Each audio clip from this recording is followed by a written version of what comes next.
Sean muy bienvenidos, mis amados hermanos. Qué bendición la que nos permite nuestro amado Dios en este día, en el cual podemos aprovechar esta oportunidad y este medio para que juntos adoremos al Señor, juntos exaltemos su santo nombre, le honremos a Él, hermanos, como siempre lo hacemos con todo nuestro corazón, con todas nuestras fuerzas, con todo nuestro ser. Nos podamos rendir delante de su presencia a través de ese tiempo, hermanos, que el Señor nos permite todos los días jueves. Y te invito para que iniciemos entonces leyendo la palabra de Dios en el capítulo 2 del libro de Romanos.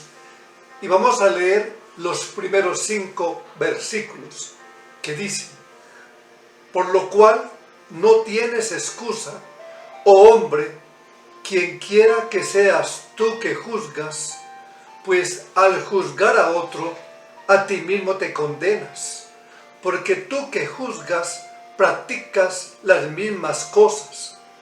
Y sabemos que el juicio de Dios justamente cae sobre todos los que practican tales cosas. Y piensas esto, oh hombre, tú que condenas a los que practican tales cosas y haces lo mismo, ¿que escaparás del juicio de Dios? ¿O tienes en poco la riqueza de su bondad, tolerancia y paciencia, ignorando que la bondad de Dios te guía al arrepentimiento? Mas por causa de tu terquedad y de tu corazón no arrepentido, estás acumulando ira para ti en el día de la ira y de la revelación del justo juicio de Dios.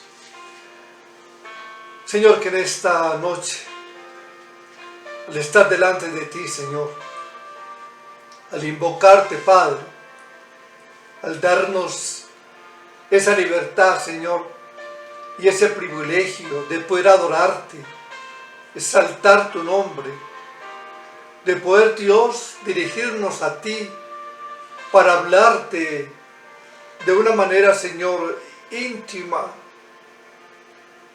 con seguridad y teniendo en cuenta, Señor, que tú, como nuestro Padre, nos das precisamente esta oportunidad de poder hacerlo. Señor, que cada uno de nosotros lo hagamos entonces reverentemente, que sea una oportunidad, Dios, al estar delante de tu presencia, para examinar nuestra condición de vida delante de ti. Tú eres un Dios santo, tú eres un Dios soberano, eres un Dios maravilloso y lleno de bondad. Y por lo tanto, Señor, tú nos ofreces a través del Evangelio, de tu palabra, la limpieza del corazón de aquellos que al invocarte a ti, precisamente te piden a ti, oh Dios, que obren en sus corazones y en sus vidas y que los transformes. Y es lo que te pedimos, Dios, en esta noche, conforme a tu voluntad, Señor. Obra en nuestras vidas, Dios. Obra, Dios, por medio de tu palabra. Obra, Dios, en nuestros corazones y permítenos que todo lo que te ofrezcamos en este tiempo que estaremos reunidos a través de este medio sea para la gloria tuya, para la exaltación de tu santo nombre. Amén. A Cristo, solo a Cristo, yo exaltaré.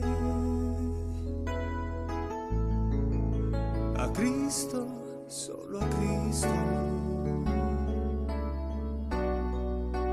yo adoraré, porque Él me ha dado vida eterna, porque Él me ha dado el poder, porque Él me ha dado la victoria. Él es mi Rey.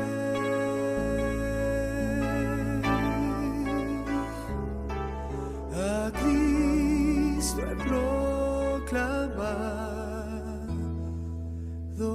Rey.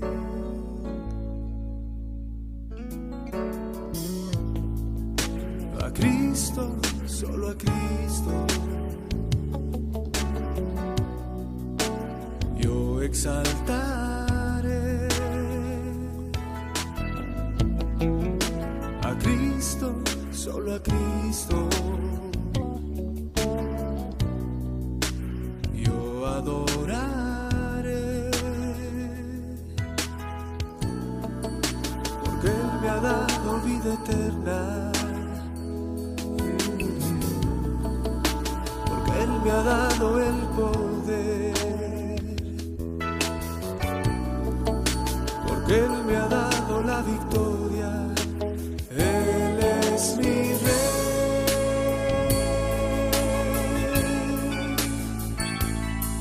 A Cristo he proclamado Rey.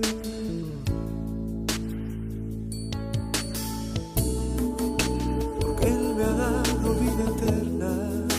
Sí. Porque Él me ha dado el poder. Porque Él me ha dado la victoria. Él es mi Rey.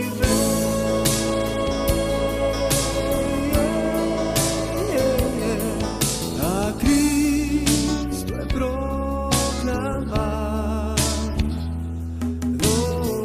Rey.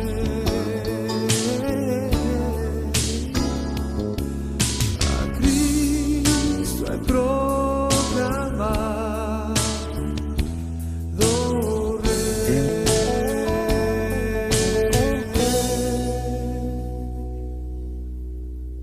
A Cristo he proclamado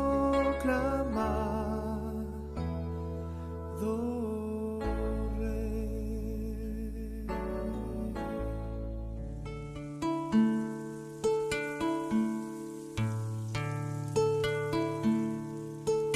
Porque tú eres bueno, porque para siempre tu misericordia es.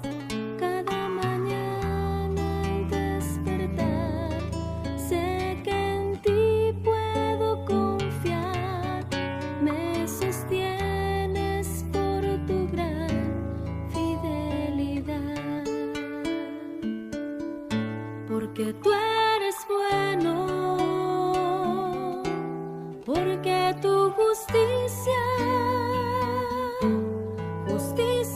eterna es, y en ella yo me deleitaré, en tu verdad caminaré, por tu senda de justicia guíame.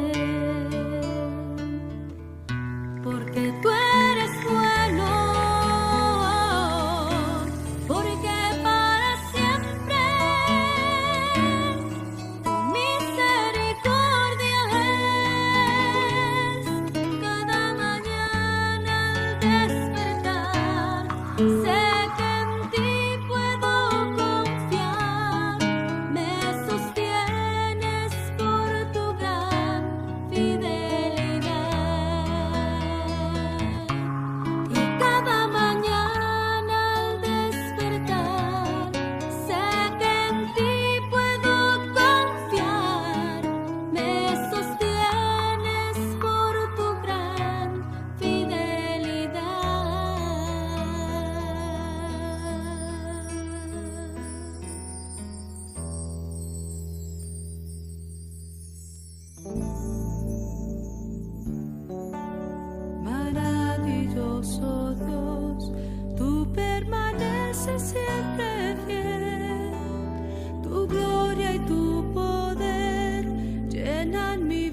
Sosténme con tu amor,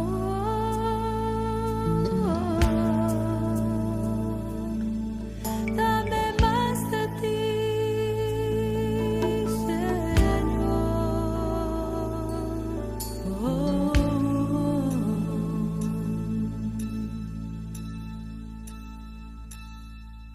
Al estar en la presencia de tu divinidad y al contemplar la hermosura de tu santidad, mi espíritu se alegra en tu majestad. Te adoro a ti, te adoro a ti, cuando veo la grandeza de tu dulce amor y compruebo la pureza de tu corazón. Mi espíritu se alegra en tu majestad. Te adoro a ti, te adoro a ti, y al estar aquí delante de ti te adoraré.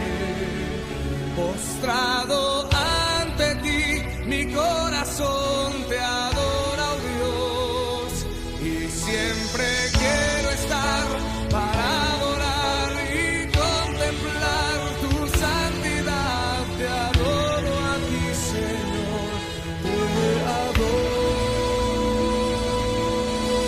a ti.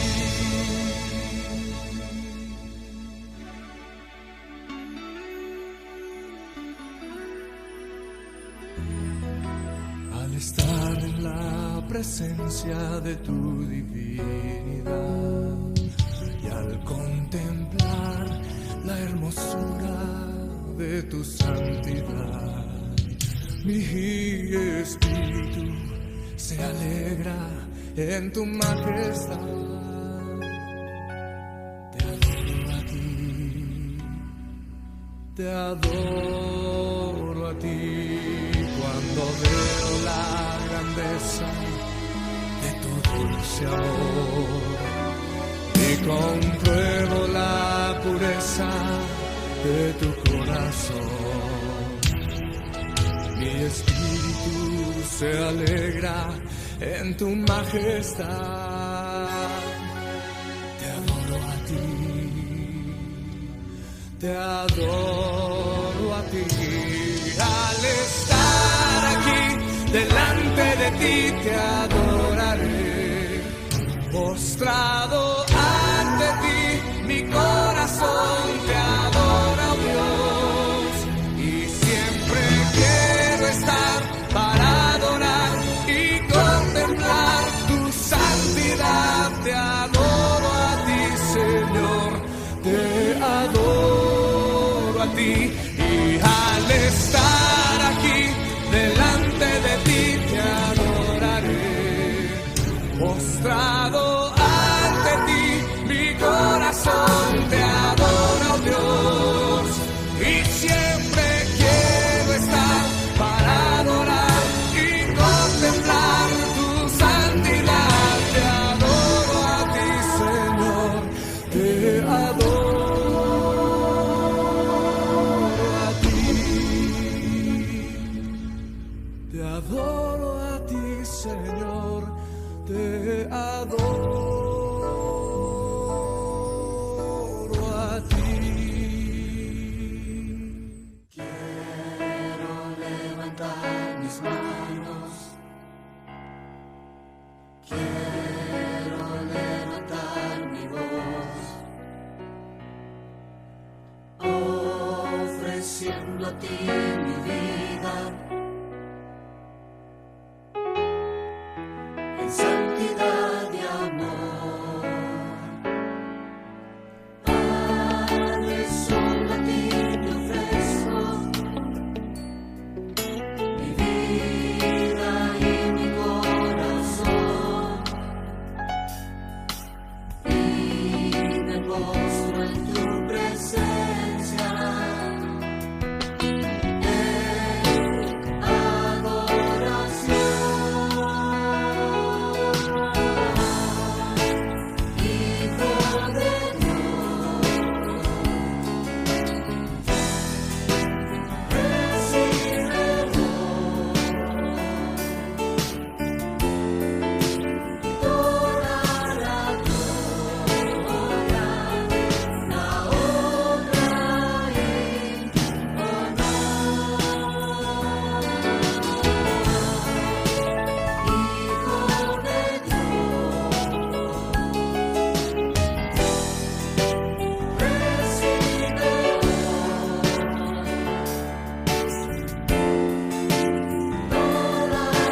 ofreciendo a ti mi vida.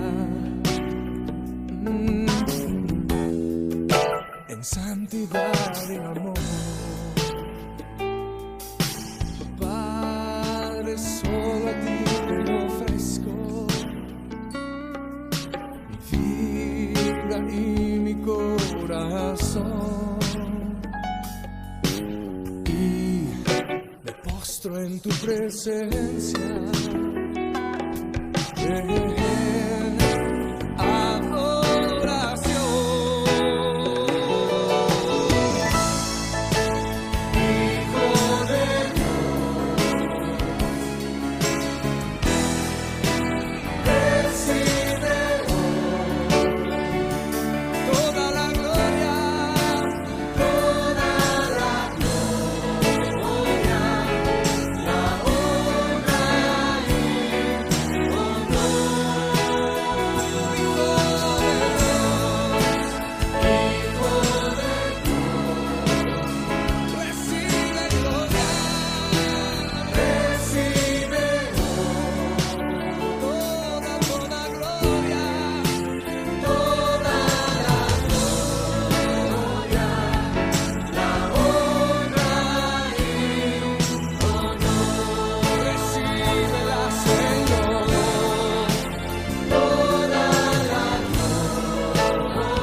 Gloria sea nuestro Dios, gloria sea nuestro Rey.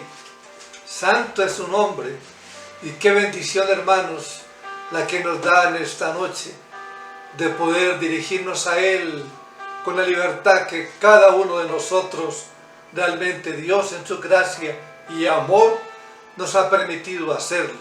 Una vez más, hermanos, muy bienvenidos, y les invito para que vamos una vez más al capítulo 2 del libro de Romanos, y vamos a leer los primeros 5 versículos, y lo leeré en otra versión que les invito, hermano, para que presten atención a estos versículos.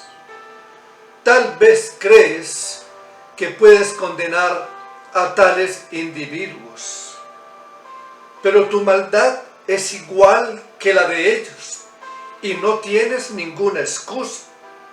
Cuando dices que son perversos y merecen ser castigados, te condenas a ti mismo, porque tú, que juzgas a otros, también practicas las mismas cosas. Y sabemos que Dios, en su justicia, castigará a todos los que hacen tales cosas. Y tú, que juzgas a otros por hacer esas cosas, ¿cómo crees que podrás evitar el juicio de Dios cuando tú haces lo mismo? ¿No te das cuenta de lo bondadoso, tolerante y paciente que es Dios contigo? ¿Acaso eso no significa nada para ti? ¿No ves que la bondad de Dios es para guiarte a que te arrepientas y abandones tu pecado? Pero eres terco y te niegas a arrepentirte y abandonar tu pecado. Por eso vas acumulando un castigo terrible para ti mismo, pues se acerca el día de la ira, en el cual se manifestará el justo juicio de Dios. Señor, después de este tiempo que nos has permitido, Dios, y como hemos dicho, por gracia, tú eres un Dios bueno, eres un Dios bondadoso. Nos da, Dios, momentos tan gratos como estos. Momentos, Padre, que siempre te suplicamos los aprovechemos con todo nuestro corazón.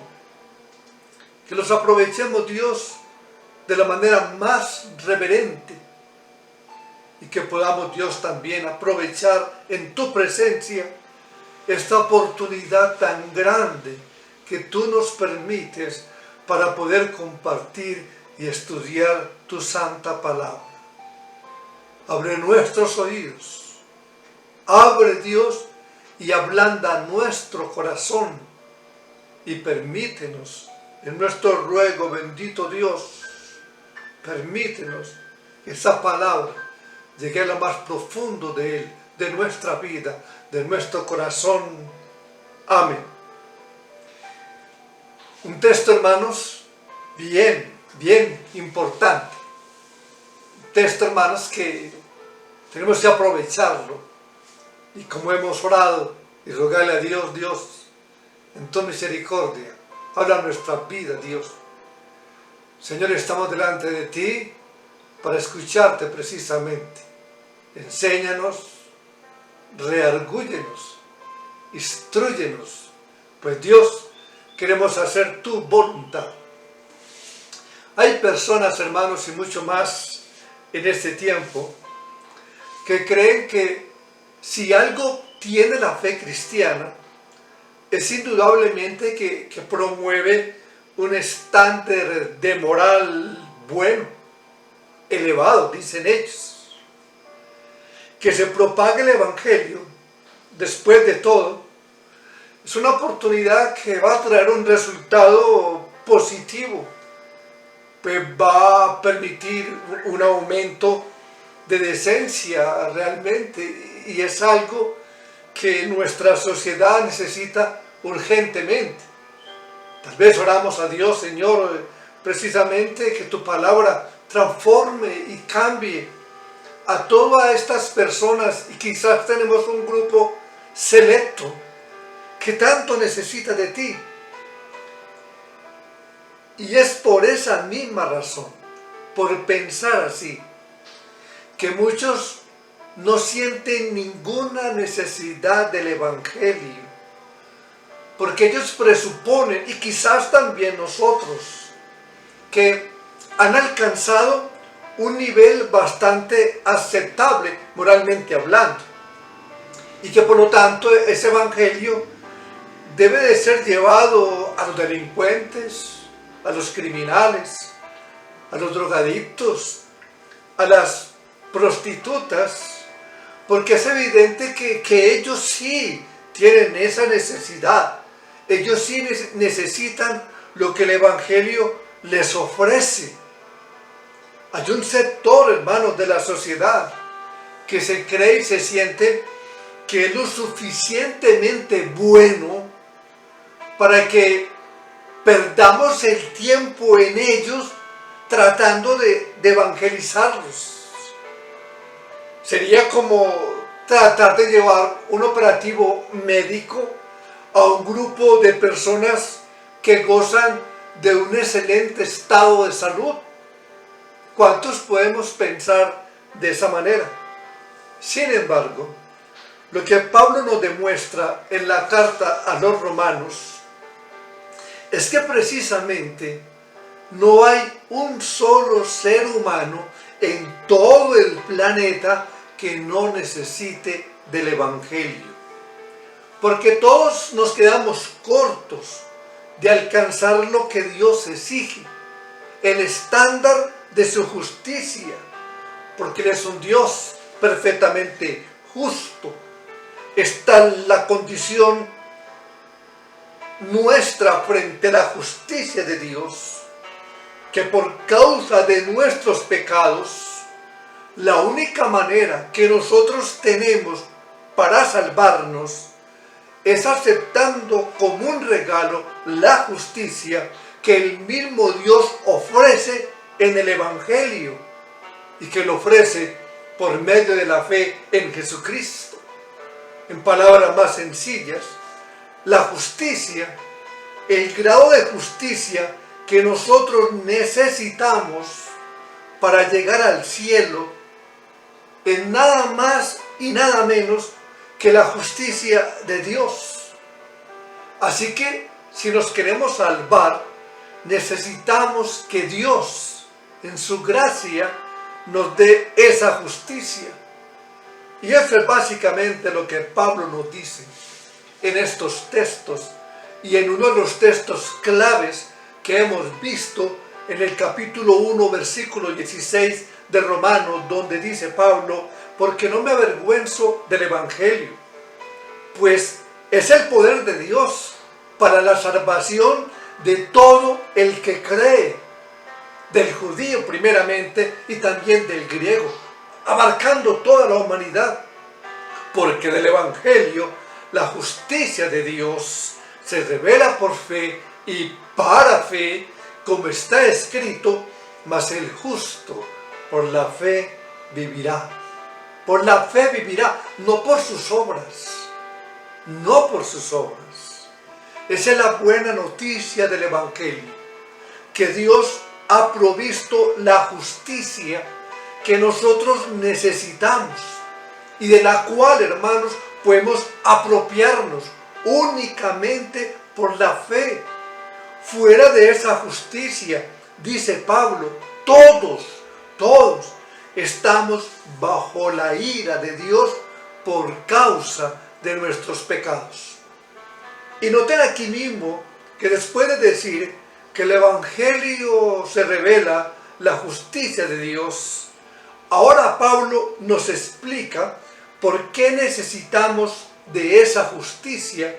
En el versículo 18 en adelante dice: porque la ira de Dios se revela desde el cielo contra toda impiedad e injusticia de los hombres, que con injusticia restringen la verdad.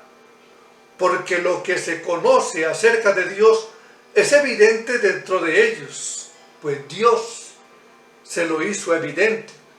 Porque desde la creación del mundo, sus atributos invisibles, su eterno poder y divinidad, se han visto con toda claridad, siendo entendidos por medio de lo creado, de manera que no tienen excusa, dice la palabra. La creación es como un libro abierto, disponible para todo el mundo por igual, y cuyo tema es la gloria de Dios, como dice el salmista en el Salmo 19.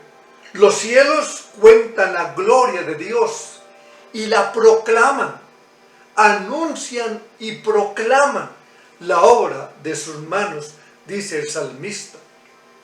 Dios no solo ha hecho un universo, hermanos, maravilloso, en el cual Él nos revela claramente su poder y su sabiduría, dice Pablo, sino que también ha dado al hombre la capacidad de entender, de comprender esa revelación. La evidencia está ahí, a los ojos de todo el mundo, y tenemos la capacidad de entender esa evidencia. Pero Pablo, que dice que el hombre ha decidido detener su injusticia en su injusticia, el hombre ha decidido detener en su injusticia lo que esa creación nos revela acerca de Dios, para no tener que reconocerle como Dios ni darle gracia, en lo que nos dice en este capítulo 1. Vean el versículo 21 nuevamente. Pues aunque conocían a Dios, no le honraron como a Dios ni le dieron gracias, sino que se hicieron vanos en sus razonamientos, y su necio corazón fue entenebrecido.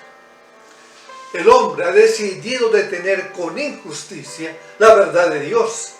Esa es la acusación de Dios contra toda la raza humana.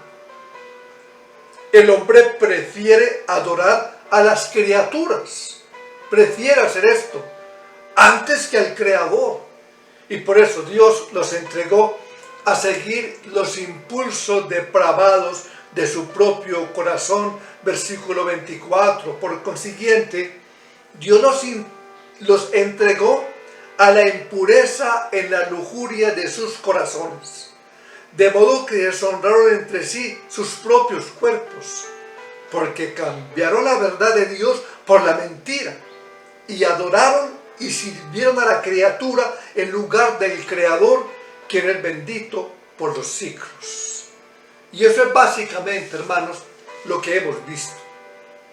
Pero al llegar al capítulo 2, Pablo inicia como una discusión con aquellos que no están de acuerdo con el alcance del veredicto que él acaba de pronunciar, de que todos esos paganos que practican esos vicios tan degradantes merecen la ira de Dios.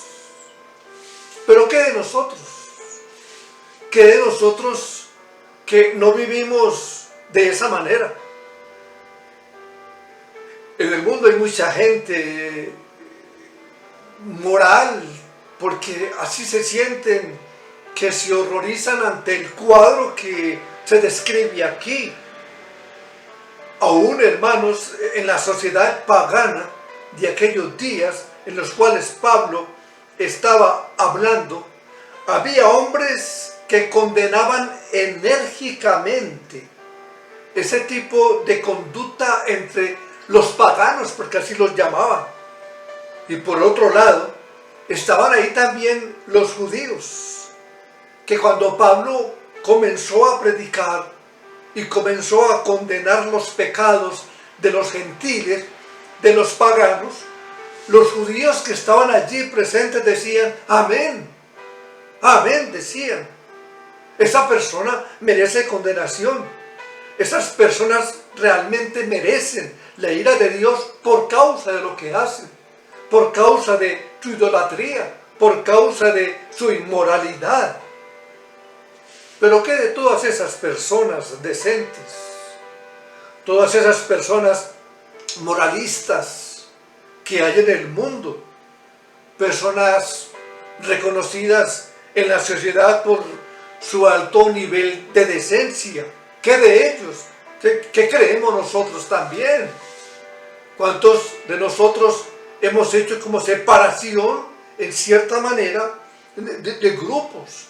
Y cuando miramos el Evangelio, pensamos y consideramos que ese Evangelio es muy necesario, y miramos cierto sector, los drogadictos que están casi ya tan esclavizados, que han sido desahuciados prácticamente por el mundo, por la sociedad, y nosotros muchas veces los miramos con compasión, y quizás decimos, Señor, ¿quiénes predicar del Evangelio? A ver si cambian.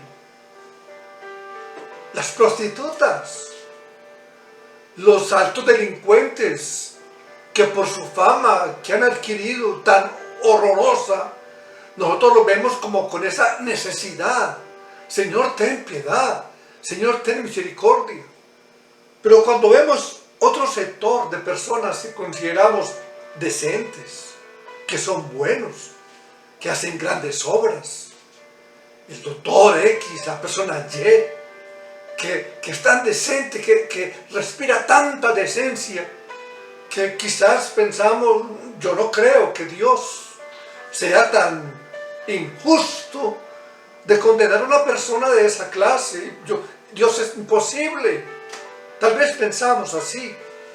Y quizá nosotros también podemos considerarnos dentro de ese campo. Yo soy buena persona, me manejo bien, hago esto y aquello. Y cuando escuchamos palabras como estas, cuando escuchamos o leemos un texto como estos, que se dirige directamente a los paganos que practican esas cosas que nosotros consideramos tan horribles, cuando decimos, amén, amén, pero ¿qué de nosotros? ¿Qué de nosotros? ¿Estará ese campo que nosotros creemos, y aún nosotros, exentos de la ira de Dios, de la condenación de Dios? Pues es precisamente el tema que Pablo está abordando en ese capítulo 2, para mostrar que el hombre moralista, ese hombre bueno, ese que se cree que no está exento de la ira de Dios por causa de su buena vida, ese hombre en realidad no está exento de la ira de Dios, porque también es un pecador. Y al menos 4 cosas nos dice aquí acerca de ese moralista, de este moralista, en estos versículos, hermanos, del capítulo 2 que acabamos de leer. Y la primera es que él se condena a sí mismo en el mismo momento en que se levanta, se erige como juez para condenar a los demás. Versículo 1 dice: porque no tienes excusa, oh hombre, quien quiera que seas tú que juzgas, pues al juzgar a otro, a ti mismo te condenas, porque tú que juzgas practicas las mismas cosas. Y nota algo, hermanos, que quizás lo vemos y muy comúnmente cuando se predica la palabra de Dios. Hay un grupo de personas que están distraídas y por lo regular mirando para otro lado. Pero hay también otro grupo de personas que están escuchando y están asintiendo vehementemente a todo lo que están diciendo. Un amén brota de sus corazones. Y quizás, hermano, nos ha tocado también a nosotros. Y lo que Pablo está diciendo en este texto es que el hecho de que nosotros asintamos, afirmemos con vehemencia a todo lo que estamos escuchando, a todo lo que se está diciendo, que le digamos a eso, amén, así es, no quiere decir necesariamente que estamos poniendo en práctica lo que se está predicando, lo que estamos escuchando. Y es el caso que Pablo menciona acá en este texto, que estos moralistas que condenaban los pecados que habían sido mencionados en el capítulo anterior, esos pecados que él había relacionado en el capítulo 1, como que ellos no estaban entendiendo las implicaciones de la denuncia que él acaba de hacer, y por eso se sentían excluidos. Consideraban que eso era para otros, que no era para ellos, eso era para otros. Y no comprendían precisamente que este mensaje, que esta palabra, era directamente para ellos. ¿Cuántas veces nos ha pasado a nosotros? Amén, gloria a Dios, decimos. Pero en ese amén, gloria a Dios, pensamos, Señor, y que ojalá tú ablandes el corazón de aquel. Señor, incluso podemos pensar, qué lástima que no está aquí X o Y persona. ¿Cuántos de nosotros creemos de esa manera? Porque consideramos que no es una palabra para nosotros. Y lo que nos dice el Señor en este texto es que esta palabra es también para nosotros. Así que Pablo ve la necesidad de despertar nuestras conciencias, mostrándonos la realidad de la condición delante de Dios. Muchas veces, hermanos, escuchamos la palabra, vuelvo y repito, textos como los que estamos estudiando, y decimos amén, pero pensando en otros. Y lo repito porque es muy común, nos pasa a todos, hermano. A todos, porque hemos hecho como una clasificación, grupo A y grupo B, un grupo que necesita urgentemente, otro grupo que no tan urgentemente. Pero el hecho, hermanos, de que nosotros afirmemos amén a lo que estamos escuchando, eso no nos va a librar del juicio de Dios, porque tampoco nosotros tenemos excusa en lo que nos dice la palabra. Y de hecho, hermanos, notemos que él usa la misma palabra que mencionó en el capítulo anterior, cuando dice en el versículo 20 del capítulo 1, que aquellos que no se postran delante de Dios, a pesar de la evidencia que están viendo en la creación, no tienen excusa.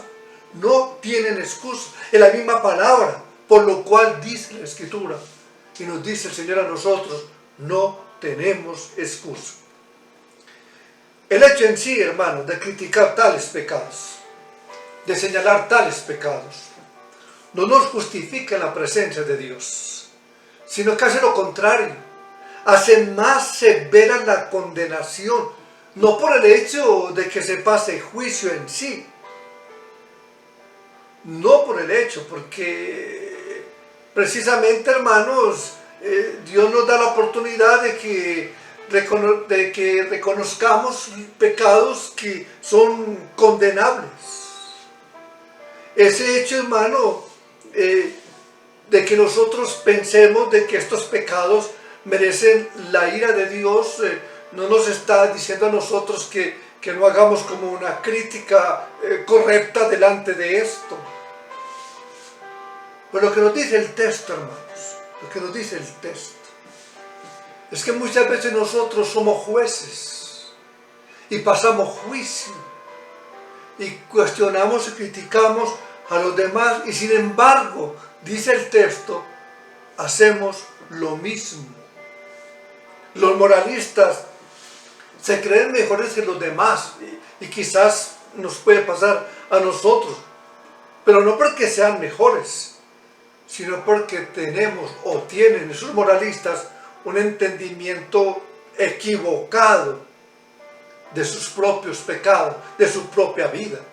Más adelante Pablo se dirige directamente a los judíos que estaban en esa condición en el versículo 17 y les dice del capítulo 2: pero si tú, que llevas el nombre de judío y te apoyas en la ley, que te glorías en Dios y conoces su voluntad, que aprueba las cosas que son esenciales, siendo instruido por la ley, y te confías en que eres guía de los ciegos, luz de los que están en tinieblas, instructor de los necios, maestro de los faltos de madurez, que tienes en la ley la expresión misma del conocimiento y de la verdad. Tú pues, que enseñas a otro, ¿no te enseñas a ti mismo? Tú que predicas que no se debe de robar, ¿robas? Tú que dices que no se debe cometer adulterio, ¿adulteras? Tú que abominas los ídolos, saqueas templos. Nos sentimos orgullosos muchas veces de nuestra conducta. Y nos sentimos así porque miramos y decimos que no cometemos esos pecados tan groseros, tan horribles que otros cometen. Pero deberíamos de hacernos una pregunta y ser muy sinceros delante de Dios. ¿De verdad no cometemos pecado basados en la Escritura? ¿De verdad tú nunca has cometido adulterio? ¿Tú nunca has tenido problema mirando a otra mujer o la mujer a otro hombre que no sea su marido o su esposa para codiciarla? ¿Tú nunca has tenido problemas con la lujuria? Porque si es así, dice el Señor Jesucristo en Mateo capítulo 5, que somos adúlteros.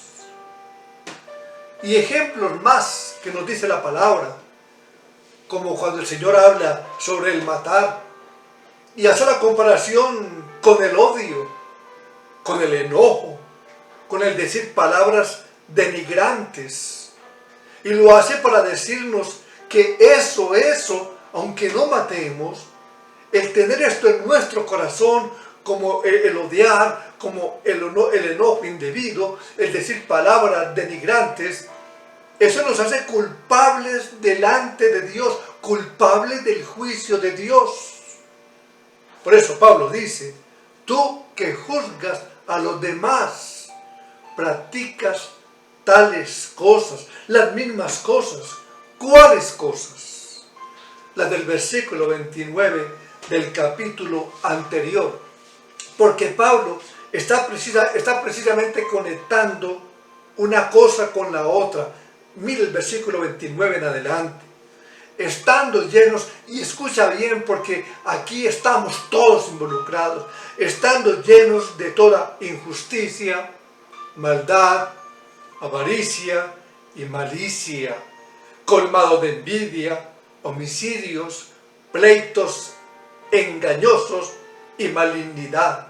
Son chismosos, detractores, aborrecedores de Dios, insolentes, soberbios, jactanciosos, inventores de lo malo, desobedientes a los padres, sin entendimiento, indignos de confianza, sin amor, despiadados. Todos entramos en esto. Y la razón por la que a veces nosotros nos creemos superiores, mejores que los demás, no es porque realmente seamos superiores, sino porque no nos conocemos a nosotros mismos como debiéramos de conocernos, porque no vemos el pecado como Dios lo ve. Por eso nos sentimos así. Puede ser que tus pecados, nuestros pecados, no sean tan horribles, que sean pecados más bien honorables y respetables en comparación con otros que están hundidos en un lodazal abierto de maldad y que hace que su vida sea horrible. Pero mira lo que dice la palabra. En el día del juicio, porque es lo que nos quiere decir el Señor, no seremos juzgados por nuestra fachada de decencia. No seremos juzgados. En el día del juicio seremos juzgados por lo que hay en nuestro corazón, por lo que hay en tu corazón.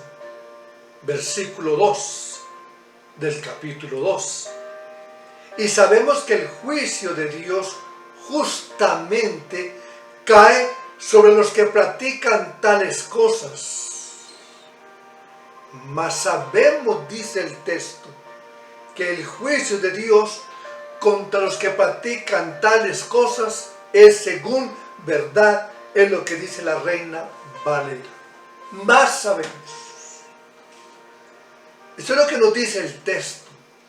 Ese juicio es conforme a una realidad. Tus obras, nuestras obras, serán expuestas ese día en el tribunal de Dios. Pablo dice en Romanos 2, versículo 16, en el día en que, según mi evangelio, Dios juzgará los secretos de los hombres mediante Cristo Jesús. Ese día, hermanos, Dios juzgará los secretos mediante Cristo Jesús. Ese secreto que no queremos que nadie conozca ni que se den cuenta, ese día será expuesto, dice la palabra. Dice el autor a los Hebreos, capítulo 4, versículo 13, que todas las cosas están desnudas, descubiertas, abiertas a los ojos de aquel. Escucha, hermano, a quien tendremos que dar cuentas todas las cosas. Hermanos, nuestra vida es un libro abierto delante de Dios. Y por eso es que Pablo dice en nuestro texto que el juicio de Dios es según verdad. Es según verdad. En otras palabras, cuando Dios pase juicio contra el pecado del hombre, será en plena conformidad de los hechos. Y nadie, absolutamente nadie, en ese día podrá decir nada en su defensa, porque Dios es un Dios omnipotente. Él lo ve todo.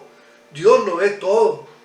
Él conoce tus pensamientos, los más profundos pensamientos. Él los conoce. Él conoce nuestras motivaciones. Él conoce las cosas que nosotros hacemos oculto, en secreto. Él conoce aún lo que debimos haber hecho y no lo hicimos. Dios lo conoce y lo juzgará, dice la palabra, lo juzgará. Y por eso dice Pablo, no tienes excusa, no tendrás argumento. Ese día, delante del tribunal de Dios, estaremos allí, de pie delante del juez, sin ninguna excusa, porque no la tendremos. El justo juicio de Dios. Y es evidente, hermanos, que Pablo no está condenando a los moralistas porque tengan, ni a nosotros en ese caso, porque tengamos el discernimiento de pasar juicio en contra del pecado. Porque es precisamente lo que Pablo está diciendo acá, lo que está hablando en este pasaje. No es el hecho de que se pueda ver el pecado y juzgarlo como pecado, lo que me puede hacer o nos puede hacer pecadores delante de Dios. Lo que está condenando el texto es que el hombre sea capaz de ver el pecado de los demás, pero sea incapaz de ver su pecado en la misma medida en que ve el pecado de los demás. Y vuelvo y repito, hermanos, muy, muy común. Y es lamentable, hermanos, que muchos que profesamos ser cristianos caemos en esta trampa. Y frecuentemente, vez tras vez, juzgamos el pecado de los demás, pero somos incapaces de juzgar nuestro pecado. Y nos volvemos hipercríticos. Vivimos juzgando a todo el mundo. Nos volvemos personas hipercríticas. Y cuando somos así, estamos revelando una de dos cosas. O que necesitamos crecer en el entendimiento del Evangelio y que hay aspectos de ese Evangelio que no estamos viendo. O puede ser que seamos moralistas, inconversos, necesitados de salvación, que nos creemos ser cristianos, pero que no lo somos, que no lo es.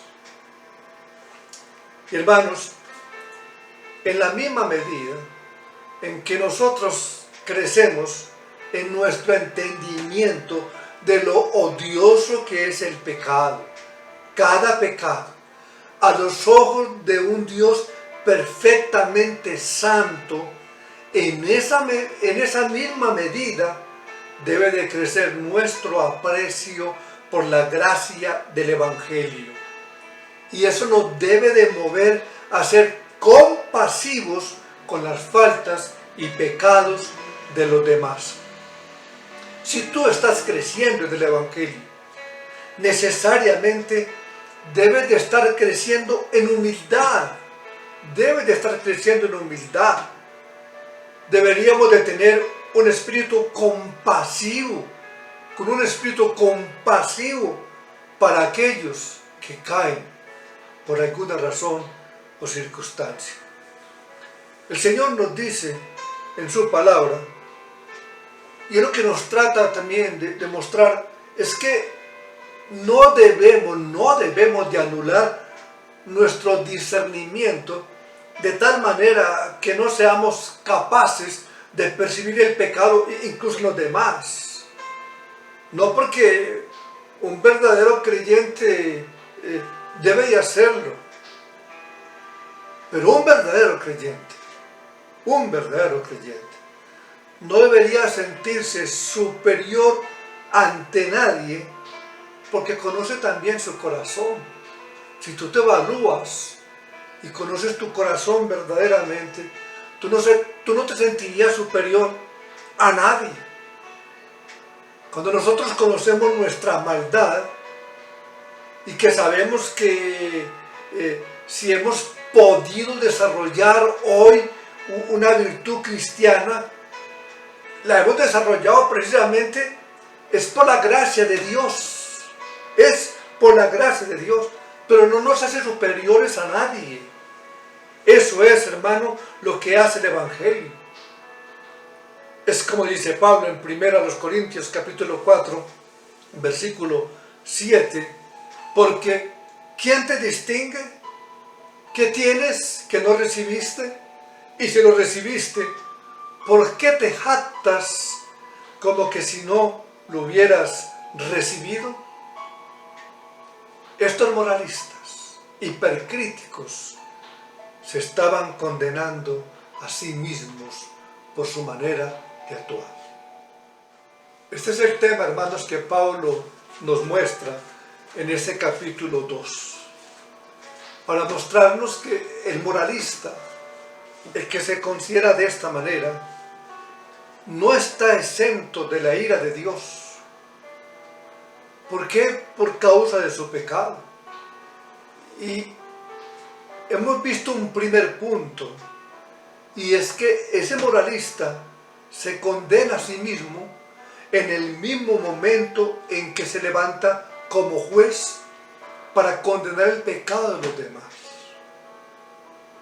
Luego repito, hermano, siempre miramos allá, siempre dirigimos la mirada allá, a un sector, a un sector.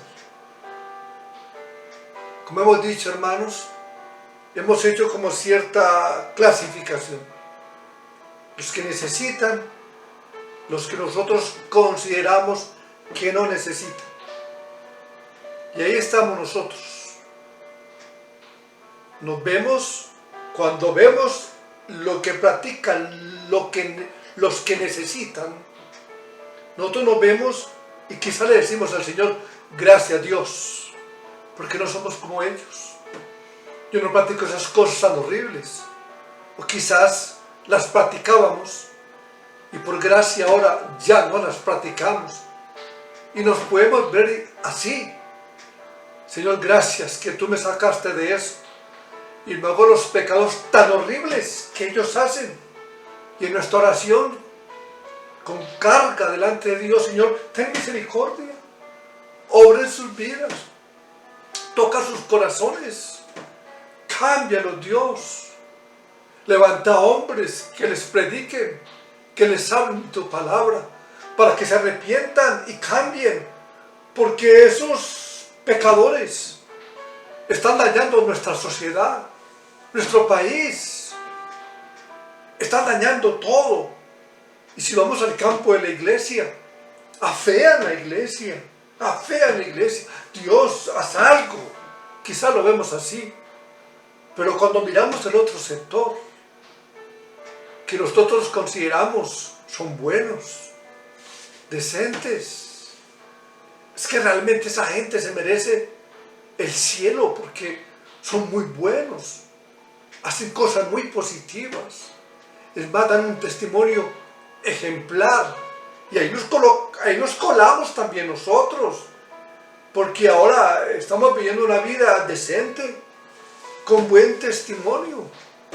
Ahora quizás estamos dando una buena imagen que nos hace sentirnos en ese mismo grupo, y que cuando escuchamos la palabra, entonces nosotros nos levantamos como jueces y decimos, esa palabra, gracias a Dios, ya no es para mí, es para otros, es para otros. Y Pablo nos muestra en su palabra, en la palabra de Dios. En el capítulo anterior, como hemos dicho, una lista, hermanos, de pecados en los cuales todos estamos involucrados. Todos estamos involucrados. Para decirnos, ¿crees tú que por tu decencia, que por tu moral, crees tú que por lo bueno que tú te consideras, escaparás del juicio de Dios. Cuando practicas lo mismo, porque cuántas veces caemos en esto, cuántas cosas hacemos incorrectas, de hecho, de pensamiento, cuántas cosas nosotros no hacemos directamente, porque hay cierto temor en cierto sentido, de Dios y quizás de los hombres, o tal vez más de los hombres que de Dios, pero no queremos ensuciar nuestro testimonio, porque ¿qué dirán? ¿Qué dirán? Pero tu corazón, ¿cómo está? ¿Cuán entenebrecido está tu corazón? ¿Crees tú, nos dice la palabra, que escaparás del juicio de Dios? Tú que condenas a los demás y que te vuelves un hipercrítico, señalando y acusando, criticando a los demás que merecen el infierno por los pecados que hacen, por lo horroroso de sus vidas. ¿Tú crees que eso te hace exento del juicio de Dios? Cuando realmente practicas lo mismo, pues ese juicio, hermano, con el cual nosotros condenamos a los demás, si no nos arrepentimos y cambiamos de vida, también nos condenará a nosotros mismos. Y es lo que hemos visto en este primer punto de la palabra del Señor. Continuaremos, hermanos, este próximo sábado con este tema, porque es muy importante, muy importante. Te animo, hermanos, aprovechemos el sábado, en ese tiempo maravilloso de oración y ayuno que el Señor nos da, para que adoremos a Dios, intercedamos, hermano, por la tierra, intercedamos por la maldad que hay en esta tierra, pero intercedamos también por nosotros, dándole gracias a Dios por la misericordia que ha tenido para con cada una de nuestras vidas, y aprovechemos la oportunidad para continuar, hermanos, estudiando la palabra del Señor. Vamos a orar. Y Señor, qué grato es acudir a tu palabra, Dios. Es tu palabra, Señor, cuando nosotros permitimos que nos hable, Señor, nos quebranta, Señor, nos quebranta. Tu palabra, Dios, cuando reverentemente acudimos a ella y con sinceridad miramos nuestra condición de vida y nos damos cuenta que si hoy, Señor, en cierto sentido estamos bien, ha sido por gracia, por tu bondad, por tu gran amor. Que si eso no hubiera ocurrido, Señor, en nuestras vidas, estaríamos aún muertos en delitos, muertos en pecados. Señor, qué bueno que tú has hecho y nos has dado esa bendición, para que hoy, Dios, seamos sensibles ante la necesidad de los demás, no para atacarlos, ni para ser hipercríticos, condenándolos, que merecen el infierno y la ira tuya. No, Señor, porque quizás nosotros no hacemos esas prácticas literalmente, de hecho. Pero, Señor, cuán perverso en nuestro corazón, cuán perverso en nuestro corazón, que a veces nos conduce a pensar, a anidar en ese corazón que tú, Dios, estás transformando, cosas que no son correctas, Dios. Nos matamos, es verdad, nos matamos, pero cuántas veces permitimos que el odio llene nuestra vida, que palabras necias salgan de nuestra boca en contra de él, que pensamientos sucios estén ahí en contra de otras personas. ¿Cuántas veces nosotros deseamos? ¿Cuántas veces permitimos que ese pecado manipule nuestro corazón, Señor? Permítenos, Dios, que seamos compasivos ante los demás y que hoy, Dios, teniendo en cuenta lo que tu palabra, Señor, nos dice, seamos conducidos a condenar el pecado, sí, pero no a condenar a los demás, sino a rogarte a ti, oh Dios, ten misericordia, Dios, y úsanos, Padre, para que tu palabra, a través de nuestras vidas, ahora que tenemos la luz del Evangelio, llegue a sus corazones y puedan ser transformados, Dios, como tú hoy nos estás permitiendo a nosotros ser transformados para la gloria tuya, bendito Rey. Señor, permítenos que seamos practicantes de tu palabra, pero no para acusar, sino para convertirnos en sal y luz en este mundo que tanto necesita de esa sal y de esa luz. Y gracias, Dios, por la manera en que nos permites estudiar y compartir la Escritura, para que cada uno de nosotros, al presentarnos delante de ti, pues Dios, consideremos nuestra vida en tu presencia y corrijamos todo lo que nos sea grato para ti, Señor. No somos jueces, tú eres el único juez y tú obrarás con justicia ante todos los hombres. Amén. Que el Señor les bendiga, mis amados hermanos.